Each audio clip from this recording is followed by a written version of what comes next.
सलामु अलैकुम। नावल हम कहाँ के सच्चे थे। उम्मीद करती हूँ आपको पसंद आ रहा होगा। इनकी तन्हाई भी दूर हो जाएगी। अम्मी ने कराची शिफ्ट होने की तैयारियां भी शुरू कर दी थी।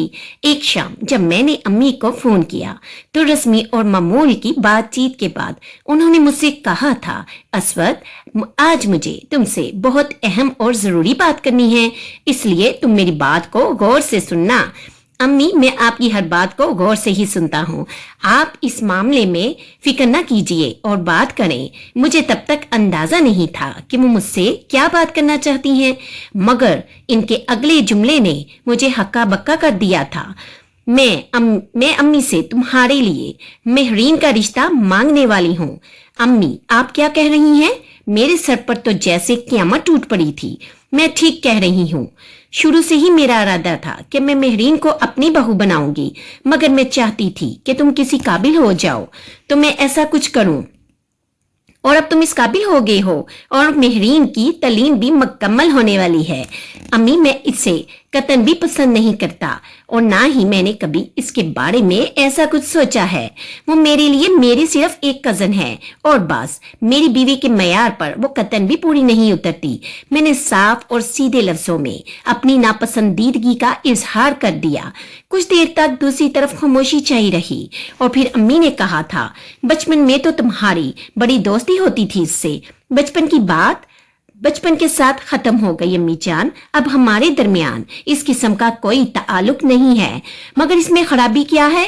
आप मुझे ये बताइए कि इसमें अच्छाई कौन सी है? मुझे बतौर बीवी ऐसी लड़की चाहिए जो साफ को और मजबूत किरदार की मालिक हो, जो खुले दिल और आला ज़र्फ की मालिक हो, जो समझदार हो, जिसके साथ मेरी अच्छी अंडरस्टैंडिंग हो।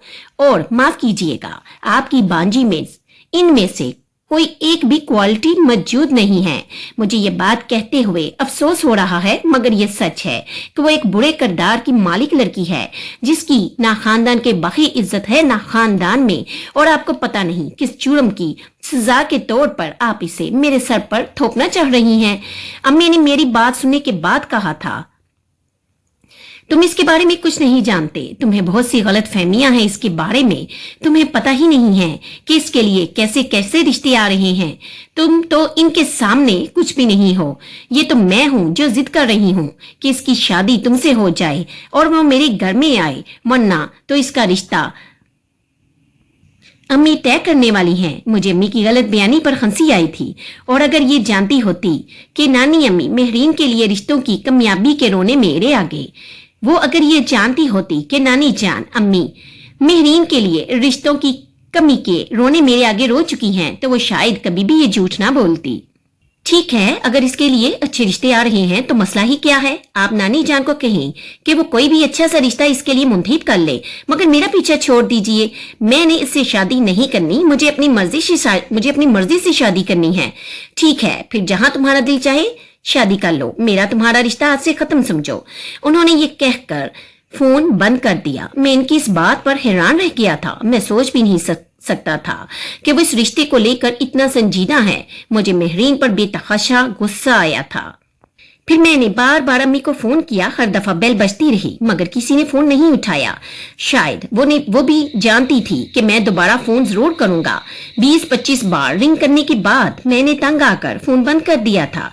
वो जानती थी कि मैं इन्हें रिंग कर रहा हूँगा, इसलिए वो फोन नहीं उठा रही थी। ये इमोशनल ब्लैकमेलिंग थी। मैंने कुछ देर के बाद मशल को फोन किया और इसे सारी बात बताई थी। वो सारा किस्सा सुनकर सख्ते में आ गई थी। चंद मिनट खामोश रहने के बाद यकदम इसने फूट फूट कर रोना शुरू कर दिया। मशल, देखो, तुम परेशान मत हो, कुछ भी नहीं होगा। मैं अम्मी जान को रजामंद कर लूंगा, मगर प्लीज तुम रोना बंद करो। मैं बेहद परेशान हो गया था। ये पहला मौका था कि वो इस तरह मेरे सामने रोई थी। प्लीज असवद, कुछ कीजिए। मैं तुम्हारे बगैर जिंदा नहीं रह सकती। मैं मर जाऊंगी। खुदा के लिए कुछ करो।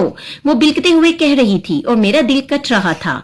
पहली दफा वो इजहार मोहब्बत कर रही थी, और वो भी किस अंदाज में। मशल, क्या तुम्हें मुझ पर भरोसा नहीं है? तुम फिक्र ना करो। मैं कोई दूध पीता हुआ बच्चा नहीं हूँ और इन्हें मेरी ख्वाहिश का एहतराम करना पड़ेगा। और अगर वो रजामंद ना हुई तो भी मैं तुम्हें अपनी जिंदगी में शामिल करूंगा। मैं अपनी जिंदगी के फैसले खुद करता हूँ। मैंने इसे तसल्ली देने की कोशिश की थी। मैं मेहरीन को सब कुछ दे सकती हूँ, सब कुछ, मगर तुम्हें नहीं। ये वो वाहिद चीज है जिससे मैं किसी सूरत दस्तबरदार नहीं हो सकती। तुम मेरे हो और सिर्फ तुम मेरे हो और मेरे ही रहोगे। मैं ठीक कह रही हूँ ना? बोलो, तुम सुन रहे हो ना?